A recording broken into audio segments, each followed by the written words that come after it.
El periodista tiene vocación de escritor, pero no siempre tiene el talento para escribir narrativa. Y el narrador tiene en cierta manera vocación de periodista. Mi abuela no sabía prácticamente escribir, pero su mirada sobre el mundo era extremadamente literaria. Sabía exactamente cómo tenía que explicar el mundo para dejarnos con la boca abierta. El cerebro humano, por definición, es mucho más unívoco y lineal de lo que nos parece. Y tener una inteligencia artificial es como tener a alguien a tu lado que le preguntas cosas y te da otra visión. Barcelona, en el año 1920, era como el Chicago de esos años 20, pero además con contenido ideológico y político. Es el momento en que el obrerismo toma conciencia de su explotación. Quienes escriben la historia en aquella época son los hombres, pero es evidente, muy evidente, que las mujeres tenían un papel fundamental, pero no ha trascendido su importancia porque en aquel momento los hombres mandaban y los hombres escribían la historia que luego acabaríamos leyendo. Cuando tú escribes te pones en la piel del personaje, te da una cierta responsabilidad porque dices, vale, pues ahora voy a hacer que el personaje haga esto y yo lo hago, lo estoy haciendo yo y estoy haciendo yo que soy el autor que haga esto, por tanto, en cierta manera la responsabilidad también es mía, ¿no? No de sus actos, pero sí de sus decisiones, ¿no? Cuando tú escribes un cuento, tú puedes saber el final y entonces lo que importa es cómo llegas hasta ese final, o puedes mantener el final oculto y entonces lo que importa es cuál será el final al final del cuento, ¿no? Hoy hablamos con Xavier Vidal, el autor del cuento El Parque de Robles, que podéis escuchar en el capítulo anterior. Con Xavier hablamos sobre periodistas que quieren ser escritores, sobre la Barcelona del pistolerismo y de las mujeres invisibilizadas, sobre preparar la documentación y la trama de una novela para que luego no vengan los bloqueos. Hablamos sobre el talento narrativo y sobre el efecto desatascador que puede tener la IA en el proceso creativo si sabemos usarla. Soy Robert Sendra y os doy la bienvenida a Vivir del Cuento.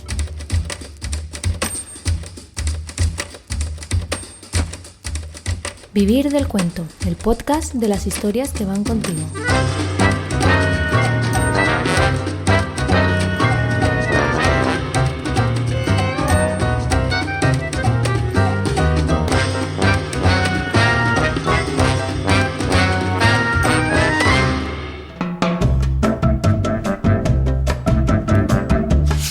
¿Cuándo supiste que querías ser escritor? Nunca supe que quería ser escritor, siempre quise que quería vivir de lo que escribiera, pero no es lo mismo vivir de lo que escribes que ser escritor. Ser escritor es una cosa muy gorda. ¿Qué querrías ser de mayor aparte de escritor? Soy periodista, creo que toda mi vida he querido ser periodista. Creo que un día a los 10 años pensé yo quiero escribir, a los 12 años dije creo que voy a escribir y a los 14 años le dije a mi madre me voy a estudiar a Barcelona porque quiero escribir y vivir de lo que escriba. ¿Cuál es tu principal manía a la hora de escribir? Mi única fijación es tener muy bien delimitado qué es lo que voy a escribir, tener una escaleta muy bien delimitada, muy bien estructurada, muy bien detallada, para que cuando me ponga a escribir todo lo que fluya sea la creatividad, pero la parte más estructural de la narrativa esté ya pensada y resueltos a priori los problemas que me pueda encontrar.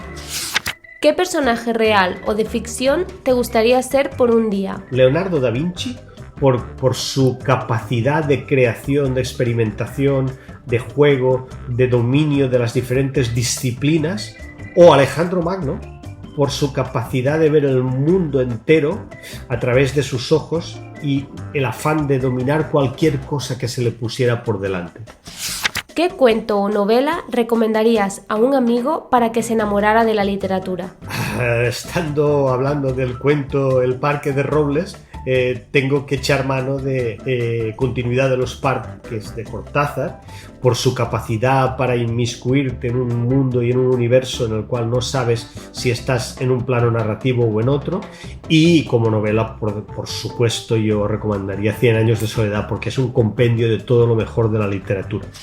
¿Qué refrán te parece más útil para aplicar en tu día a día? Bueno, no soy mucho de refranes ni de frases hechas, justamente siempre intento huir de los tópicos y las frases hechas, pero bueno, si me pones entre la espada y la pared diré que seguramente lo que más me define es no por mucho madrugar amanece más temprano, porque es una idea que revela exactamente nuestro poco dominio sobre el tiempo. Nosotros no podemos controlar el tiempo y ficticiamente pensamos que lo hacemos, porque si quieres controlar el tiempo, al final será el tiempo el que te controlará a ti. ¿Dónde se te ocurren las mejores ideas para escribir? En todos los sitios, en realidad. Tuve muy claro desde que a los 14 años quise ser periodista que las historias estaban en todas partes, en la calle, en los libros, en las películas, en las series, en las conversaciones con amigos, en el mercado, en cualquier sitio. Entonces, la realidad es la fuente de inspiración más fructífera y más prolífica que hay, y las historias salen en cualquier sitio. ¿Cómo vives del cuento?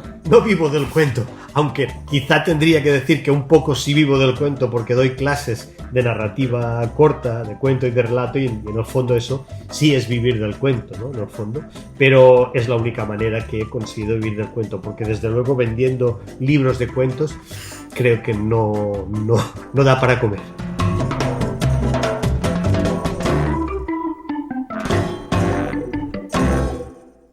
Hola Xavi, bienvenido de nuevo al podcast, ¿cómo estás? Aquí estamos muy bien, entusiasmado con hablar de literatura, hablar de obras, hablar de novelas, hablar de cuentos, hablar de mis novelas, hablar de cuentos en general, de cualquier cosa que queráis. Tenemos un buen rato, así que vamos a aprovecharlo al máximo porque sabemos que tienes mucho que contar.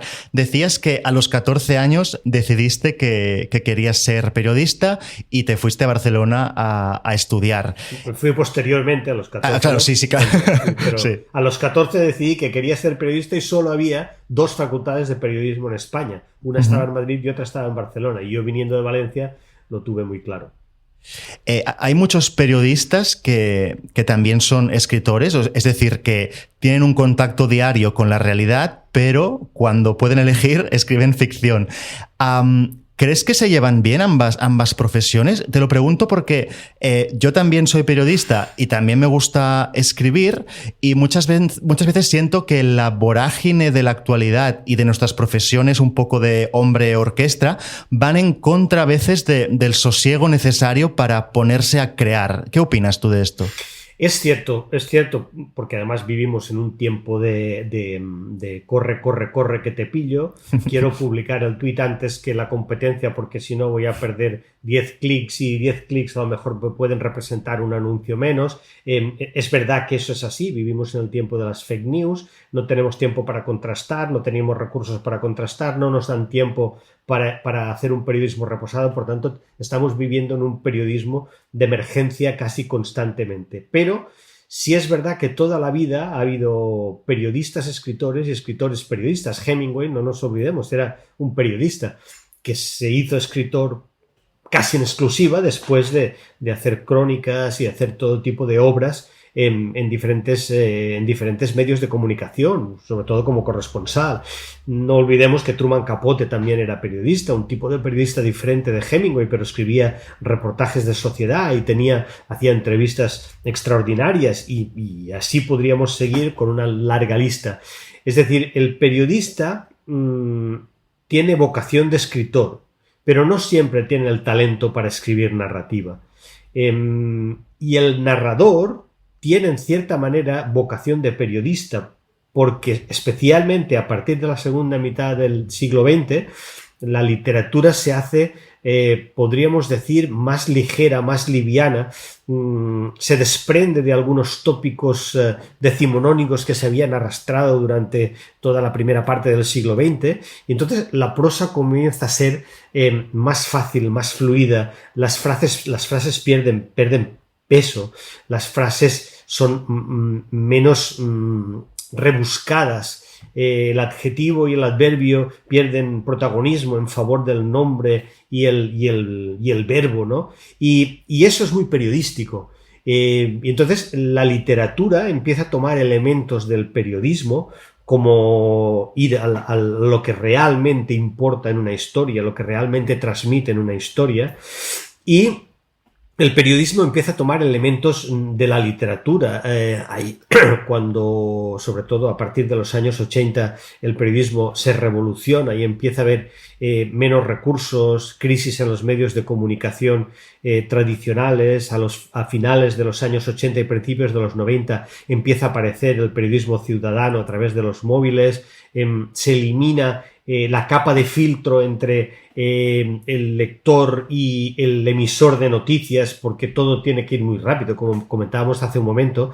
Y entonces esas dos vertientes de periodismo y literatura empiezan a acercarse en cierta manera y toman elementos cada disciplina de otra.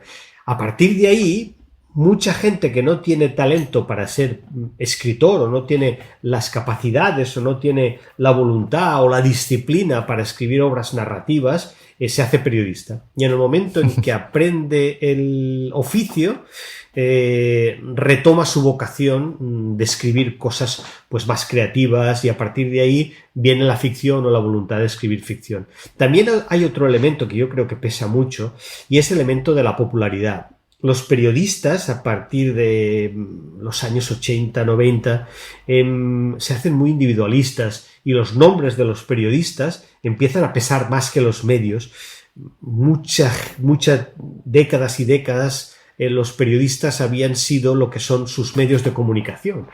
Pero el periodista como persona se individualiza, y eso le da una notoriedad. Y la notoriedad, sumado a las redes sociales, digamos, cuando empieza finales de los 90, principios de los 2000, ofrece una capacidad de generar expectativa a los seguidores, que las editoriales aprovechan y empiezan a fichar periodistas para escribir novelas y obras de ficción en general, porque tienen un plus para vender los libros, que es su popularidad y su presencia en las redes sociales.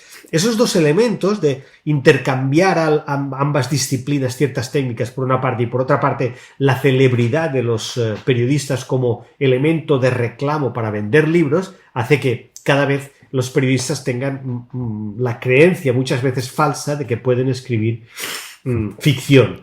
Y a veces nos encontramos con periodistas que publican libros que son libros que no pasarían los filtros de calidad de ciertas editoriales antes de que el periodismo se hiciera como es hoy en día, ¿no?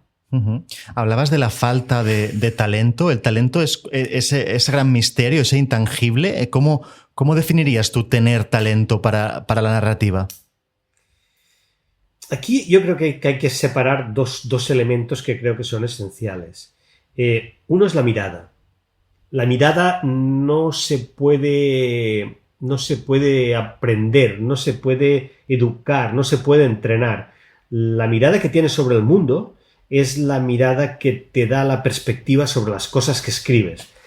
Es decir, mi abuela no sabía prácticamente escribir, simplemente aprendió a escribir leyendo los periódicos. Pero su mirada sobre el mundo era extremadamente literaria. Cuando nos juntaban los nietos, cuando no había televisión prácticamente, o poca gente tenía televisión, y por supuesto no existía ni las series, ni internet, ni nada, nos sentaba alrededor de una fogata, sentados en piedras, y nos explicaba historias que eran perfectamente narrativas y que estaban basadas en su visión del mundo.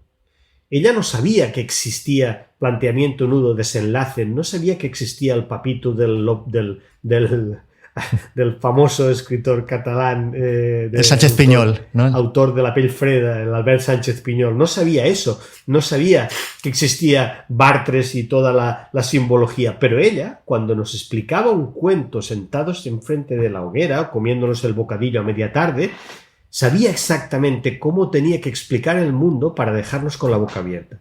Eso no se aprende. Eso lo tienes o no lo tienes. La visión del mundo la tienes o no la tienes. Y cuando la tienes, pues explicas las historias como te salen. Si no sabes escribir, te las explicas a tus nietos. Y luego la parte técnica. La parte técnica sí se escribe, pero también forma parte del talento. La capacidad de aprendizaje a cómo usar las metáforas, cómo usar las figuras literarias, cómo hacer prosa poética, cómo crear personajes desde cero para que tengan una definición psicológica, cómo hacer un arco narrativo y psicológico del personaje que te pueda dar. Es decir, el talento en sí mismo es un criterio muy ambiguo porque engloba muchas cosas. Hay una parte que efectivamente es innata, lo tienes o no lo tienes, ves el mundo de una manera o de otra, pero la verdad es que la parte técnica sí se puede entrenar. Sí puedes decirle a un alumno, mira, esta frase creo que deberías dividirla en 3 frases más pequeñas porque eso te dará más ritmo narrativo. Creo que puedes prescindir de este y este adjetivo, de este y este adverbio. Creo que puedes evitar los pleonasmos de estructura para que no siempre hagas una frase de sujeto, verbo, complemento directo, complemento circunstancial. Es decir, esa parte creo que tienes que, le puedes decir a tu alumno, creo que tienes que hacer que los personajes hablen y no tú describir cómo son los personajes. Creo que tienes que hacer que el lector vea a través de tu personaje cómo es y no decir si está triste, si está contento, si es un cobarde o si es un mentiroso. El lector tiene que ver eso en las acciones de tus personajes. Todo eso se aprende. Y esa forma parte también del talento, el conjunto de la visión de la vida y todos los recursos literarios que vas aprendiendo a lo largo de los años, leyendo mucho a los grandes autores, evidentemente. Es decir, cuando lees a Murakami aprendes unas cosas, cuando lees a Kundera aprendes otras, cuando lees a Borges o lees a Catherine Mansfield aprendes otras cosas. Y todo eso, al final, acaba juntándose en un bote, en una esencia, que también se puede llamar talento, porque cuando juntas todo eso y lo transformas en palabras, eso requiere un talento. Entonces, el talento es realmente algo intangible, algo que no se pueda definir. Bueno, hay una parte que sí y una parte que no. Y luego está la magia. Cuando tú juntas las palabras salen cosas que quizá no tenías previstas. Y eso también, en el fondo, es talento, ¿no? Porque has salido de tu mente y de tu pluma y de tu teclado, ¿no? Ahora que hablas de que has salido de tu mente, de tu pluma, de tu teclado, y aquí irrumpe la inteligencia artificial. ¿Crees que la inteligencia artificial puede llegar a destruir digamos, la artesanía que hay detrás de la creación literaria? Es muy difícil hacer predicciones, evidentemente, porque nos encontramos ante una revolución que pocas veces antes en la historia de la humanidad hemos vivido. La vivimos con la rueda. Si alguien podía haber preguntado cuando se inventó la rueda, ¿y tú crees que la rueda conseguirá que no llevemos sacos en el lomo y tengamos que liberarnos de ese peso para que lo haga un carro? Y alguien hubiera dicho, bueno, sí, pero podemos seguir llevando peso en el lomo. Lo que pasa es que si conseguimos coger los sacos y ponerlos y tú te pones al lado del carro o encima del carro y lo vas guiando, seguramente eso es una ventaja. O la imprenta, por ejemplo, seguramente los escribientes de la Edad Media, cuando la imprenta empezó a ser, cuando Gutenberg empezó a hacer que su invento fuera una cosa más masiva, seguramente los escribientes pensaron, nuestro trabajo se acabará, ya no habrá que copiar los libros a mano uno a uno para que esas copias se... Pues sí, seguramente se acabará, lo que no se acabarán son los escritores, porque la inteligencia artificial es un peligro, pero también es una oportunidad. Es una oportunidad porque nos ofrece a veces recursos que nosotros no habíamos pensado y sobre todo nos acerca una serie de herramientas que sin la inteligencia artificial es mucho más difícil llegar a utilizarlas. Por ejemplo, la documentación. Es decir, cuando tú estás escribiendo un relato, ya sé que existe Google y que puedes preguntarle a Google cómo eran las pistolas que usaban los sindicalistas a principios del siglo XX en Barcelona. Uh-huh.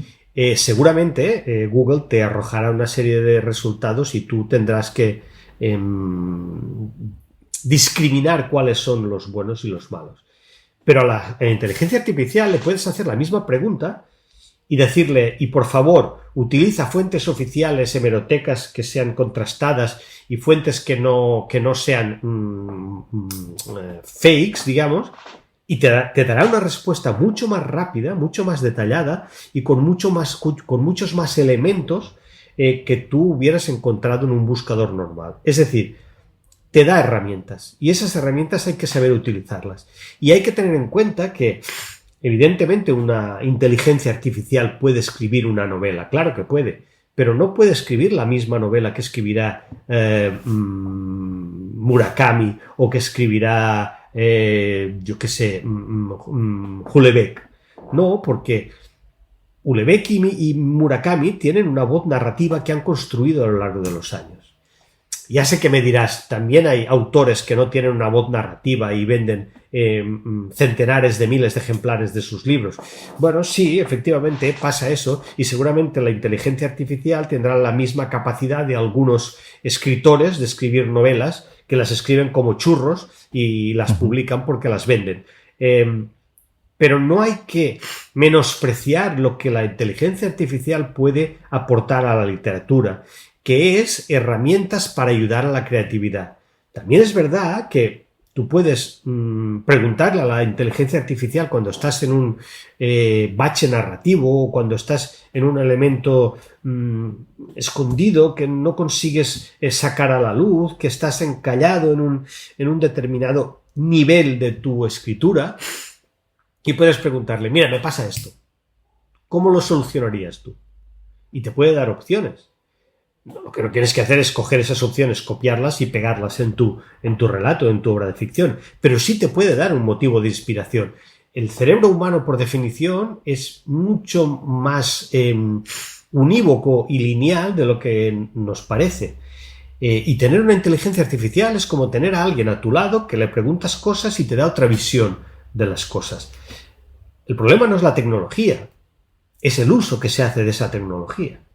Si aprovechamos las cosas buenas que nos puede ofrecer la inteligencia artificial, ahora mismo, igual me lo preguntas dentro de 6 meses cuando haya una máquina de inteligencia artificial que sea tan buena escribiendo como Murakami, te digo otra cosa.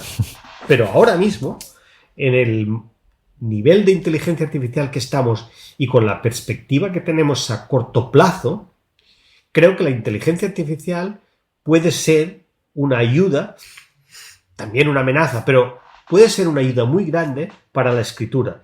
Sé que tú puedes escribir una novela en inteligencia artificial o concebida con la inteligencia artificial, publicarla en Amazon y seguramente venderás ejemplares, por supuesto, porque hay gente que lo lee todo y hay gente que tiene un criterio, bueno, gente que se lo pasa bien y tiene unas exigencias o un nivel de exigencias que no son las mismas que si vas a leer una obra de Mishima o de Kensaburo Oe o vas a leer una obra de Tony Moore, no sé. Pero en cualquier caso, si usas las herramientas de la inteligencia artificial con conocimiento de causa y con cierta moderación y sabiendo que aquellas herramientas solo te pueden servir como soporte y no como sustitución de tu trabajo, pienso que podemos utilizarlas de una manera positiva. También negativa, por supuesto, pero... Acabas de presentar, Xavi, tu última novela, Set bales en la nit, que es un thriller histórico ambientado en Barcelona, 1920, una época apasionante de pistolerismo, de movimientos sindicalistas, de la patronal que se ve amenazada y reacciona pues con violencia. Es una época apasionante también, con espías, con droga, con atentados, con explosiones, muy apasionante, que no ha recibido la misma atención que la guerra civil, por supuesto, ¿no? Que ha estado un poco tapada literariamente y a nivel de ficción en comparación con otros periodos históricos. Quisiera saber cómo nació la idea para esta historia y por qué por qué viajaste a esa época pues tan poco explorada por los autores. La época del pistolerismo es apasionante porque a todos esos escenarios que has descrito yo incluso añadiría uno que va más allá, que es Chicago. O sea, el Chicago de los años 20 y 30 está muy explotado a nivel tanto literario como audiovisual, de películas, de series. Pues Barcelona, en el año 1920, era como el Chicago de esos años 20, pero además con contenido ideológico y político, cosa que no había allí. Allí había delincuencia, había mafia, pero había sindicatos que sería un territorio intermedio. Pero claro, es que Barcelona era un territorio abonado. Imaginaros que es un escenario donde está lleno de soldados de fortuna que han venido de la Primera Guerra Mundial y pululan intentando ganarse la vida como pueden. espías que venden secretos reales o falsos, está lleno de personas que intentan ganarse la vida estafando a los otros, y todo eso juntado con un momento histórico fascinante, que es el momento en que el obrerismo toma conciencia de su explotación. Y en medio de ese, digamos, escenario lleno de persecuciones, de asesinatos, de historias truculentas, pero al mismo tiempo de historias de grandes aspiraciones, de grandes figuras que dieron su vida porque los otros tuvieran mejor vida, los obreros, surge una figura que es la que a mí me incita a todo eso, que es Francesc Layret. Francesc Layret es una rara avis. Cuando un narrador busca personajes, intenta imaginarse los mejores personajes profundos, personajes con diversas caras, personajes esféricos, que tengan caras muy buenas, pero que además tengan otras que sean quizá menos buenas, y a veces no los encuentras, a veces no consigues inventártelos. Pues yo di con un personaje que tenía todo eso en grado extremo. Francesc Layret era un abogado laboralista y político que vivió en la primera veintena de los años 20. Sus grandes obras fueron desde el año 1910, 5 hasta el 20 que lo asesinan, que era un personaje que estaba inválido de las piernas. No podía mover las piernas desde los 2 años, que se encierra justamente por eso a los 2 años en su casa, y que a los 16 años sale de casa habiendo leído toda la biblioteca de su familia en el Eixample de Barcelona. Y sale convertido en una persona con unas convicciones morales muy, muy arraigadas, muy firmes, con una visión del mundo en la cual sabe perfectamente que hay que defender a los más desvalidos, a los obreros, a la gente que injustamente asesinan, atentan, las meten en la cárcel, las patronales que intentan aprovecharse de los trabajadores, y que intenta rebrotar un movimiento político que estaba como mortecino. Ahí, en esa figura, es donde yo encuentro que la persona no es solo una persona, es un personaje de novela, al cual hay que añadir muy pocas cosas, porque, por ejemplo, cuando tú construyes un personaje, dices, a ver, ¿qué conseguiré meterle a este personaje que tenga individualidad, que tenga algo diferente a los demás, que tenga una especificidad, algo que le haga distinto, que le haga memorable, que le haga... No, pues él lo tenía todo. Era inválido, tenía un asistente que toda la vida iba con él ayudándole en todas las cosas. Era poderoso porque intelectualmente era capaz de poner de rodillas a los más poderosos solo con su oratoria y su capacidad de incitar a las masas. Tenía manías, como por ejemplo a la hora de comer solo comía tortillas a la francesa y patatas con aceite, hervidas. No comía nada más, no le gustaba nada más, pero al mismo tiempo le interesaban mucho los coches y le gustaban las ostras, que dices, pues todo eso era verdad, y en ese entourage, en ese contexto, es donde el personaje a mí me llama la atención cuando voy a una exposición sobre el personaje que comisarió un gran historiador catalán, que es Jordi Serrano, de Sabadell, que muestra cómo sus últimas 48 horas de vida fueron un thriller, desde el momento en que se levanta por la mañana el día antes que lo maten hasta que lo asesinan en la puerta de su casa a las 6:30 de la tarde de un 29 de noviembre de 1920. Claro, lo tenía todo, y además doy con 2 personajes más que son los malos de película, más malos de la historia. Sí, te quería preguntar sobre este personaje, sobre el Martínez Anido, ¿no? Severiano Martínez Anido, sí. Gobernador civil de Barcelona, año 20. Primero militar, luego civil, sí. Claro, y este personaje que, por ejemplo, es uno de los precursores, ¿no?, de la ley de fugas, que es esta famosa ley por la cual si un prisionero supuestamente quería huir, pues la policía estaba habilitada para disparar a matar, ¿no? Que era una excusa para matar libremente a quien quisieran, básicamente. Este este personaje sanguinario es un malo, cuando leía la novela lo pensaba, ¿no? Es un malo chapado a la antigua, en el sentido de que hoy en día los malos, la ficción busca que tengamos un punto de conexión o de empatía incluso con los malos, que lleguemos a entender por qué hacen las cosas, ¿no? Este, en cambio, es un villano de cómic, prácticamente.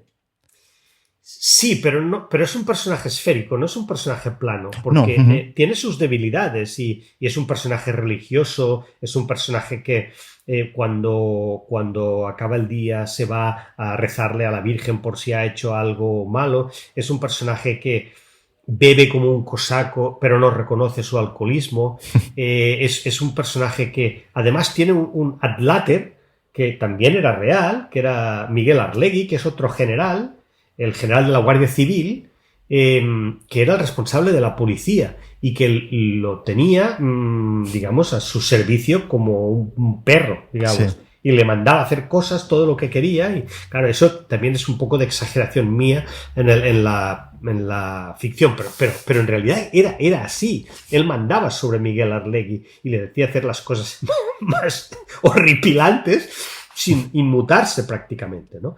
Es un malo de cómic, como dices, porque efectivamente es muy malo, y es tan malo que a veces, fíjate, es que hay un momento determinado en el que Pío Baroja escribe un libro que se llama El Cabo de las Tormentas, donde cuenta que este personaje iban a verle las mujeres de los sindicalistas que había encerrado sin cargos en la Modelo para pedir clemencia y pedir que les liberaran porque no habían hecho nada, y lo que hacía era abusar de ellas sexualmente, y cuando acababa decidía si mataba a su marido o lo dejaba en libertad. Es decir, y eso lo explicaba Pío Baroja, no es una invención. Era un tipo que se dormía en los banquetes, seguramente porque pimplaba como en fin, en la novela yo exploté esta leyenda de que bebía tanto que se dormía en los banquetes y me aboné, porque allá donde llegaba bebía coñac, iba a buscar las botellas de coñac, pero era muy parte de ese personaje. Y si por personaje de cómic, ¿qué quieres decir más plano? Bueno, yo veo que tiene arestas y tiene muchas aristas y tiene muchas cosas, tiene muchos ángulos que lo hacen un personaje complejo en cierta manera, ¿no? Porque al mismo tiempo que era un plenipotenciario, aquí hacía lo que le daba la gana, cuando se encontraba con Alfonso XIII, que era quien le había mandado, entonces su rol cambiaba completamente y se mostraba sumiso y se mostraba como un perrito faldero, y eso también le da diferentes dimensiones al personaje, ¿no?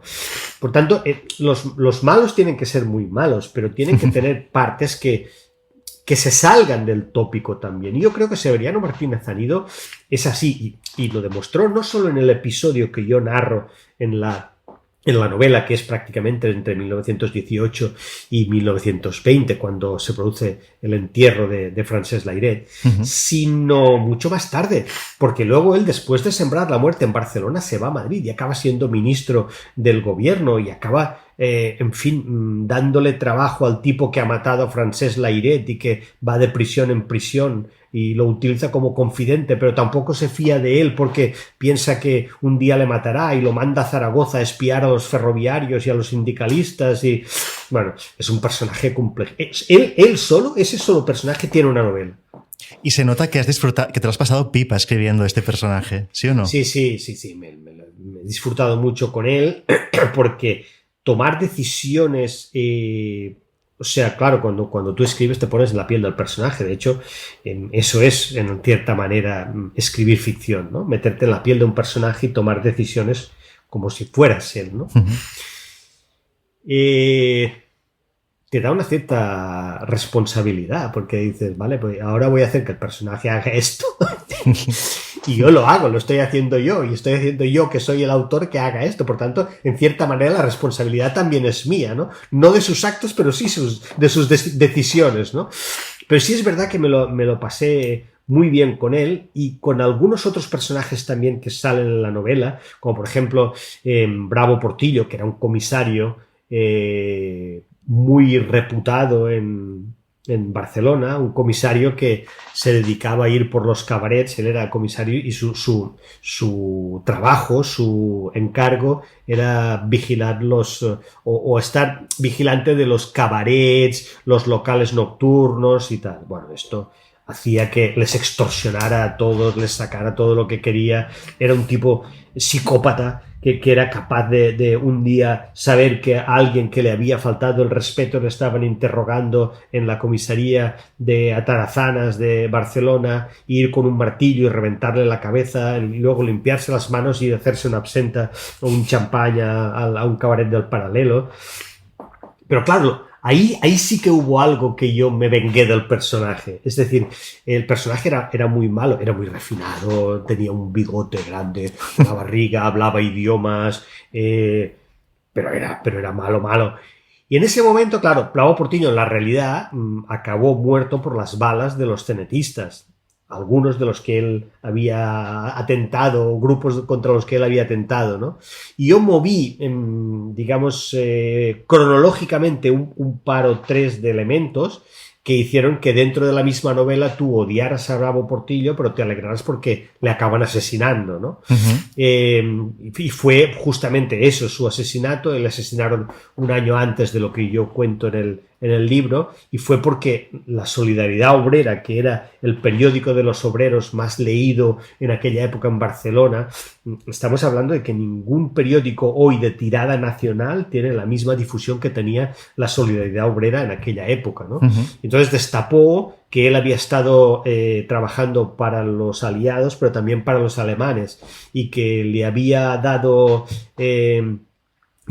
la información a los alemanes para que hundieran un barco que se había fletado en Barcelona, y que muchos de los empresarios barceloneses habían puesto dinero a escondidas para que se fuera a darles avituallamiento a las tropas. Entonces, claro, la Solidaridad Obrera descubre esa traición, lo publica en primera página y ahí empieza su final.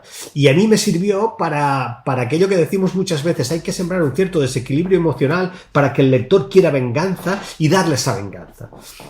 Eso para mí es importante porque refleja un poco al final que el lector participa en la trama y se siente satisfecho cuando la trama cubre ese desequilibrio emocional entre los personajes, ¿no? Para mí es apasionante que es un thriller del que ya conocemos el final, ¿no? Quiero decir, sabemos desde el título, ¿no? Spoiler, sí. Claro, sabemos que Layret, por desgracia, pues muere asesinado. Aún y así, claro, la tensión se mantiene en cada página, y ahí sospecho que hay unos mecanismos de estructura que el trabajo del libro ha estado aquí, ¿no? Es bestial. Claro. La gran dificultad ahí era dosificar la información de manera que, claro, tú sabes que a Layret lo matan y ya está, y aquí no hay mucho más que, claro, no hay mucho más que decir, ¿no? Pero lo importante es cómo se llega hasta ese asesinato. Es decir, esa técnica también se puede utilizar en el cuento.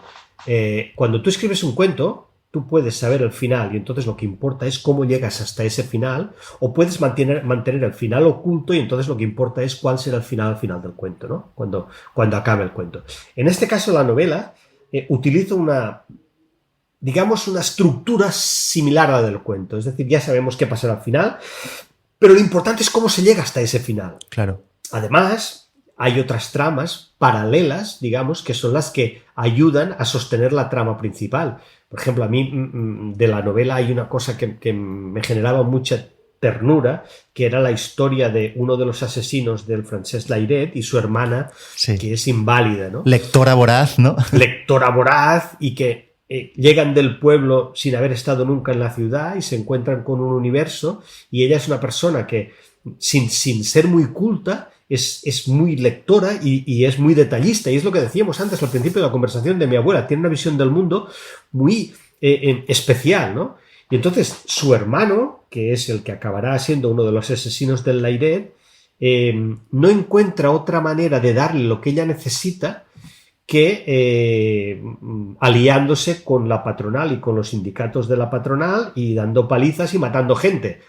Entonces, lo que me atrapaba de esa historia era, primero, que en el fondo había una contradicción en el personaje. Él quería hacer el bien de su hermana, quería el bienestar de su hermana, pero debía recurrir a los métodos más sucios para conseguir el dinero que le permitía mantener a su hermana. Y eso está muy bien porque refleja al final la situación social que había, ¿no? En la que había mucha miseria, mucha hambre, ¿no? Y al final una forma fácil y factible de sobrevivir era vendiéndote al mejor postor y cometiendo, pues... Gatillo fácil. Claro. Como en Chicago, lo que decíamos al principio. O sea, había mucha gente en Chicago que era así, que prosperaba socialmente o alimentaba a su familia uniéndose a la mafia o a las bandas para conseguir dinero fácil y llevar un plato caliente a su casa. Pues aquí lo hacía la gente de la misma manera, aliándose con el sindicato libre, con los sindicatos libres, con el Sumatén, con la gente que la patronal armaba para que se cargaran a los trabajadores, ¿no? Entonces, era esa contradicción de decir, tengo que hacer el mal para poder hacer el bien. Y eso, en el fondo, es una contradicción que literariamente a mí me interesaba mucho. Cómo alguien tiene que renunciar a hacer una cosa determinada y hacer una que no le gustaría hacer para conseguir el fin que se ha planteado, que es un buen fin, pero por malos medios, ¿no?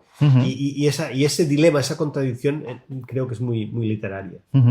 Tú creas un puente en la novela entre el año 1920 y el año 1938, en plena guerra civil. De hecho, quien explica la historia y quien va vinculando la narración es Andrés, que es ayudante de Layret, porque Layret pues tiene problemas de movilidad y de autodefensa de alguna manera, y tiene este ayudante, y se establece un poco un puente en, bueno, hemos acabado en una guerra civil porque aquello de 1920, que era un Layret que quería vehicular un movimiento de izquierdas obrero unido, pues no acabó de funcionar. Entonces, yo quisiera preguntarte por qué estableciste este puente y si crees que también podemos establecer continuar el acueducto hasta nuestros tiempos, hasta el año 2025. Sí, especular es difícil y hacer política ficción siempre es arriesgado, pero la decisión de utilizar a Andrés para contar una parte de la historia, una de las líneas narrativas de la historia, era una decisión más narrativa que histórica, porque a mí me iba muy bien un personaje que pudiera contar desde la perspectiva del tiempo qué había pasado en aquella época. Es decir, la novela se estructura, para que los oyentes lo sepan, sobre las últimas 48 horas de la vida de Francesc Layret, las que le llevan desde el día antes de que se muera, a la cárcel Modelo, a asistir al Noi del Sucre y a Lluís Companys y a otros compañeros, hasta que se muere el día siguiente, hasta que le matan o le disparan y se muere al cabo de unas horas por efecto de las balas. Esa es una línea narrativa. Pero claro, eso no tenía sentido si no le dábamos contexto histórico a todo eso.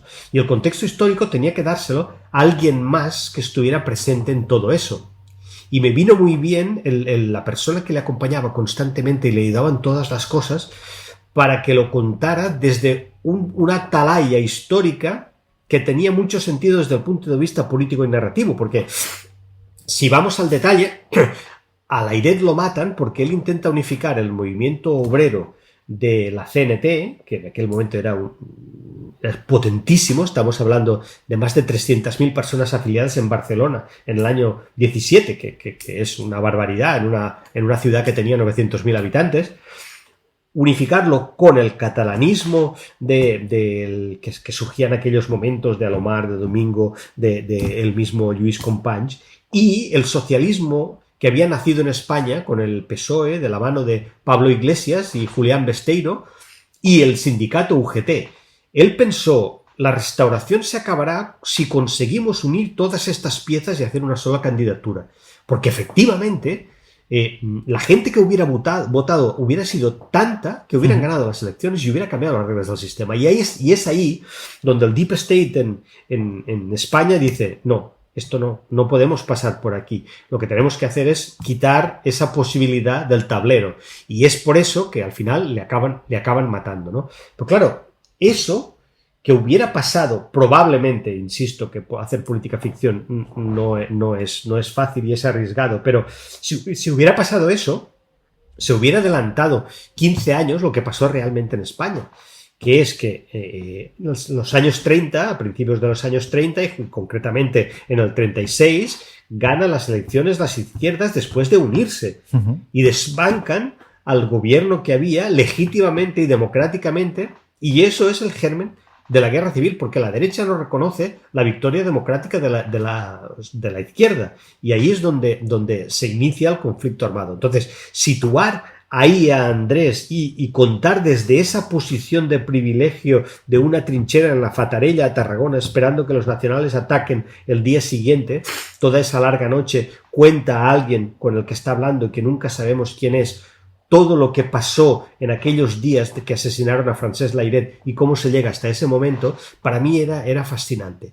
Y respondiendo a tu pregunta sobre si eso tiene una proyección más allá, bueno, puede haber ciertos paralelismos importantes con lo que pasó en Cataluña en el año 2017, donde también hubo una suspensión de garantías democráticas porque hay un cambio de legislación y de marco legislativo, y entonces digamos que el marco del que te quieres separar no admite que haya un gajo que se vaya y suspende las garantías democráticas. Eso lo hizo Severiano Martínez Anido en el año 1920 por una cuestión, digamos, no política en aquel caso, sino obrera. Es decir, los obreros, el pueblo se levanta para conseguir mejores garantías y mejores condiciones de trabajo, y el establishment o el deep state no admite ese cambio de marco sociológico y legal y suspende las garantías democráticas y empieza a encerrar a la gente sin cargos, ¿no? Bueno, se puede ver un cierto paralelismo que a mí sí que me despertó una cierta curiosidad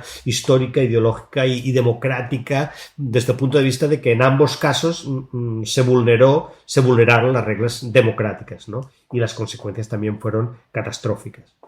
Hay un personaje en la novela que es Lucila Brown, que me gusta mucho.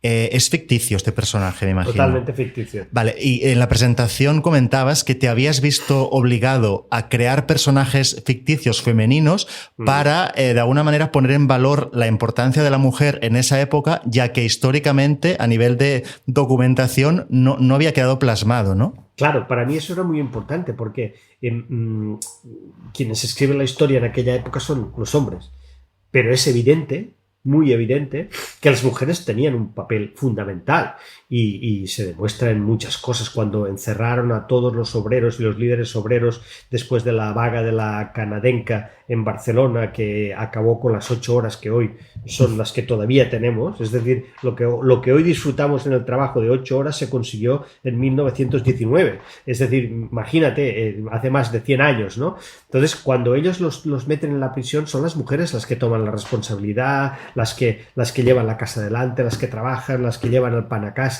También en las altas esferas hay mujeres muy importantes, pero no ha trascendido su importancia porque en aquel momento los hombres mandaban y los hombres escribían la historia que luego acabaríamos leyendo. Por tanto, para mí era muy importante recuperar aquella realidad y ponerla en valor, ponerla en relieve, porque creo que era justo, era de justicia que las mujeres tuvieran un papel importante. Y ahí es donde yo creo dos personajes que creo que son importantes. Uno, el principal, es el de Lucila Brown, que es un personaje complejo, es un personaje sometido al dominio de Severiano Martínez Anido, que hace cosas que no quiere porque el general la tiene cogida con una serie de cosas que no revelaremos para no dar más pistas, pero bueno, que es un personaje complejo, oculto, delicado, es un personaje que tiene inteligente, pero que no puede desplegar todas sus artes porque es mujer y porque está sometida al dominio de los hombres. Pero también hay otro personaje que a mí me gusta mucho, que no tiene tanta presencia, y es la esposa de uno de los empresarios más importantes de aquella época, que es Muntadas, que es una persona que, digamos, que influye y mueve los hilos detrás de Muntadas y toma las decisiones que su marido no se atreve a tomar porque en realidad es muy rico y es muy importante, pero es más pelele que otra cosa. Y es ella quien mueve los hilos. Y este personaje también era muy importante. Y luego hay un tercer personaje que este es real y que es la mujer de la esposa de Lluís Companys, Mercè Micó, y que era una persona también con una capacidad, con una energía, con una inteligencia, con una intuición que la hacía un gran personaje que había que explotar también. Sobre ese trío de mujeres creo que construí una cierta vocación de hacer justicia a la presencia femenina en aquella época, ¿no? Uh-huh. también quisiera preguntarte sobre el hecho de estar acostumbrado, creo, a escribir cuentos que se basan en la sustracción, ¿no? En quitar cosas. En cambio, aquí has tenido que desplegar, ¿no? De alguna manera las tramas, ¿no? Y llenarlas de contenido, ¿no?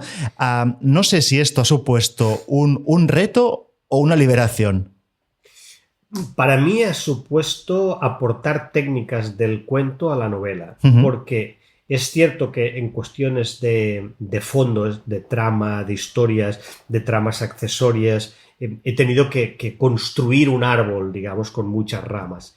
Pero la técnica de quitar cosas para que se vea lo que hay detrás, también lo he hecho a nivel formal, a nivel, digamos, de redacción.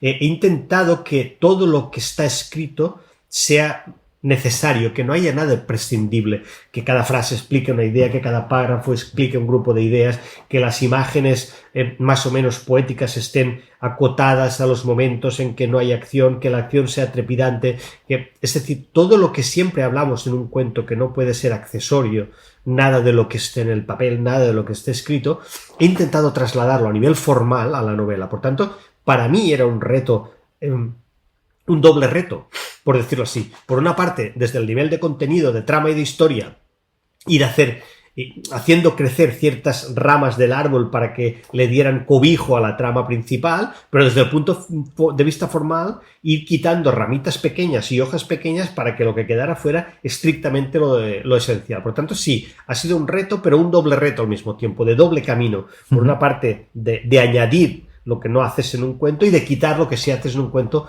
para llevarlo a la técnica de la novela. Y otra cosa importante es la documentación, ¿no? La ingente documentación que hay detrás de la novela. Ya no me refiero tanto a los grandes hechos, sino a la vida cotidiana. Me imagino que para mí es muy difícil ambientar una historia en un mundo que no conozco, porque siento que la inseguridad sobre a partir del desconocimiento de lo que era la vida cotidiana me quita alas y de alguna forma es un peso que me hace difícil tener fluidez a la hora de escribir. ¿Cómo has afrontado esto? Porque tienes que hacerlo antes. Porque antes de ponerte a escribir tienes que tener toda la documentación recopilada y los detalles recopilados. Y a mí me sirvió muchísimo varias fuentes, ¿no? Una muy importante para mí eran los anuncios en los periódicos. Es decir, yo iba a las hemerotecas de aquella época a ver qué se anunciaba. Por ejemplo, en aquella época los anuncios eran muy literales. Si se vendía un camión, se vendía un camión y se daban las características del camión. Si se vendía un teléfono, se decía si era de baquelita y si el auricular era de tal forma o de tal otra. También me han servido mucho los anticuarios. Visitar anticuarios online para ver exactamente cómo eran ciertas cosas que en aquella época aparecían. Y luego también los libros de fotos de la época. Es decir, consulté muchos álbumes fotográficos, historias fotográficas en las cuales aparecían, por ejemplo, el comedor que describo en el momento en que van a cenar a casa de Lluís Companys y Mercè Micó. Ese está sacado de una revista de época, de muebles, donde aparecía un típico comedor del Eixample de aquella época, ¿no? Y luego también de obras de teatro. Leí obras de teatro de aquella época y leí a Segarra. Vida privada, por ejemplo, me sirvió mucho para ilustrarme. Y luego leí también las crónicas de sucesos de esa época, porque en las crónicas de sucesos se daba mucha información que hoy quizá desde el punto de vista periodístico consideraríamos irrelevante, pero que en aquella época era muy importante. Por ejemplo, hay un momento en el cual el barón de Kenneth va a un piso que está en la calle Grande Gracia y la subida a esa escalera y los nombres que aparecen en las plaquetas donde hay y la descripción del fumadero de opio que había está prácticamente sacada textualmente de la crónica de La Vanguardia de cómo cerraron ese piso la policía y cómo estaba allí el periodista y describió de una manera prolífica, con muchos detalles, los cuadros que había en la pared, el tipo de alfombras que había, los nombres que había en el timbre. Y claro, todo eso son detalles que le dan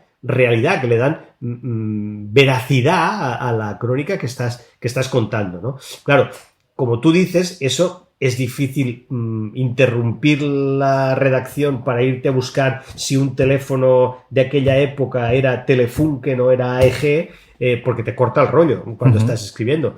Por tanto, todo ese trabajo es previo al momento de ponerte a escribir, porque entonces ya lo tienes. Y cuando describes que suena el teléfono en casa de los Muntadas, sabes si el timbre es de esta manera o de la otra, o si el teléfono está colgado en la pared, o si es de plástico o de baquelita. O cuando ves un personaje que está fumando Chesterfield, sabes que aquel personaje tiene relación con el puerto, porque solo los que tienen relación con el puerto pueden conseguir un tabaco que es de contrabando y que solo lo bajan los americanos para conseguir alcohol de aquí y se lo intercambian. Y toda esa parte tienes que trabajarla antes para que no te interrumpa, como tú dices, la creación literaria en el momento que estás escribiendo.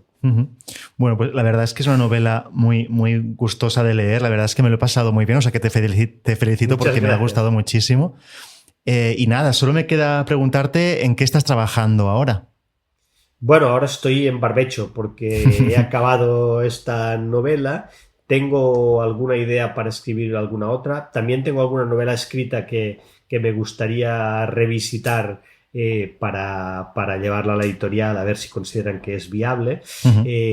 Y estoy escribiendo cuentos. Por ejemplo, ahora me han hecho una propuesta para participar en un proyecto de cuentos de escritores de Sabadell, cuya recaudación irá para los palestinos, para la gente de Palestina y tal, y he decidido participar y estoy escribiendo uno de los cuentos para participar con ellos y colaborar en eso. Bueno, básicamente en eso, las clases, el trabajo, en fin. No hay tiempo para más. No, la verdad que no. Muy bien, Xavi. Pues nada, muchísimas gracias por estar en el podcast. Ha sido un placer. Encantado. Hasta aquí el programa de hoy. Recordad que os podéis suscribir a la newsletter gratuita del podcast entrando en vivirdelcuento.es/suscríbete. Volvemos el día 8 de diciembre con un nuevo cuento, un cuento de tinte navideño quizás, así que estad atentos. Gracias por darle vida a este cuento. Un abrazo.